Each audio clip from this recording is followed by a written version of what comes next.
Although the term media manipulation is not well known, we owe Sylvain Timsit for this valuable contribution.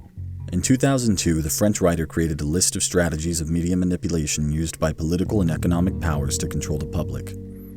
And although it's been 15 years, his list is still a very powerful, valid argument to consider. The purpose of the following strategies, according to the author, is to create docile, submissive, and obedient individuals. Let's start with strategy number 1, distraction. This strategy of distraction consists of deviating the public's attention from important issues. One way they do it is by flooding the news with stories on trivial issues. The objective is to distract the people and keep their minds occupied.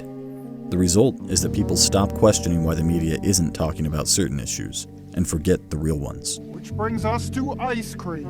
Now, in the Blue Room of the White House, the president sits down for a candlelit dinner with 3 correspondents from Time magazine, dining with the enemies of the people. Of course they're going to notice every little thing. Strategy number 2, problem, reaction, solution. This method is the equivalent of doing a poll in politics.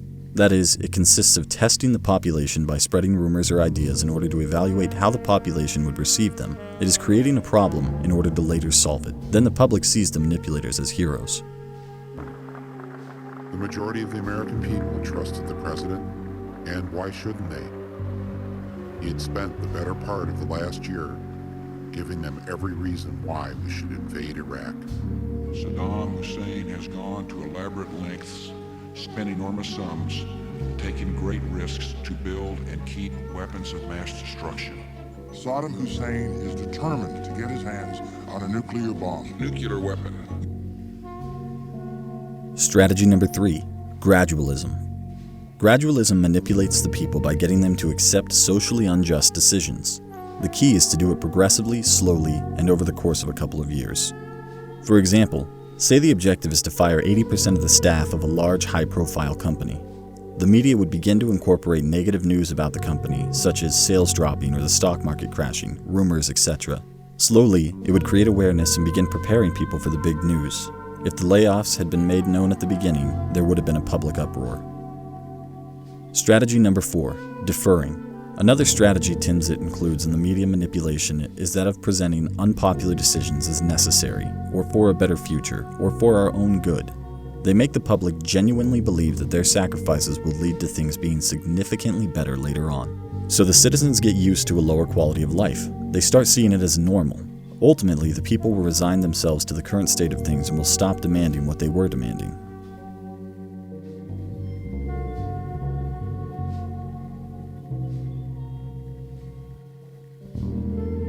Strategy number 5, treating people like children. The more the media wants to manipulate the public, the more they'll talk to the public like they're children. Sugar-coated arguments, characters, and intonations are used as if the people were too weak or immature to handle the truth. The goal is also a submissive, docile reaction. The idea is to keep the people from thinking critically like adults.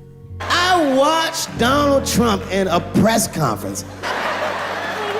And then, I'm not even making this shit up, this motherfucker grabbed the podium, he goes, "You don't know how scary the things I read in my briefings are." And I was like, holy shit, man, you ain't supposed to tell us that, bro.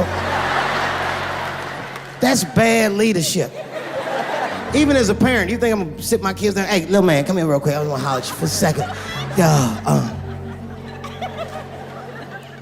I'm 3 months behind on the rent, nigga, and I am worried. Very worried. Strategy number 6, appealing to emotions. Emotional appeals are much more powerful than sterile, purely objective ones. The media knows it, and so they appeal to the public's emotions.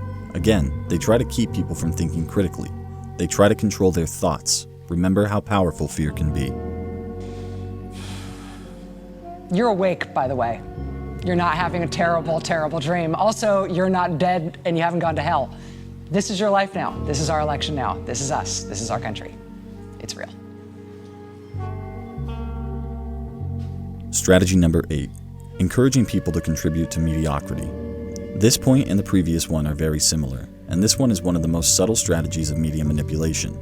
Do the shows offered on TV match what the general public wants, or are they imposed on us by the media? In other words, do we actually want to watch what we watch, or what they want us to watch? For Timsit, the answer is clear. Consumerism and banality are hypnotizing us, therefore we don't care about our surroundings, having been trained to be mediocre. Strategy number 5. Self-blame. At the same time that the media is encouraging our ignorance, they are also making us believe that we're the only ones responsible for our own misfortunes. The media tells us that our scarce skills will make us miserable and unsuccessful. In essence, they seek self-incrimination through self-exculpation and keep the public from mobilizing. In order to exert control over someone, you need to know them. Unfortunately, our modern oligarchies have taken care of this perfectly. For Timsit, psychological, social, and technological advances now allow large companies to know everything about every single individual. The system knows us, and that means it can manipulate us exactly where we're weak. These kids may work less, but the number who say they have a drive to succeed is much higher. So they really want to succeed, but they don't really want to work hard. All right, well, here's the deal. If they really want to work hard and they really want to succeed, let's see it. Because I have interns that come to me all the time that want to work, but they want to tell me their hours. They want to tell me how much they want to get paid to work as an intern. If you guys learned something new in this video, please like and subscribe.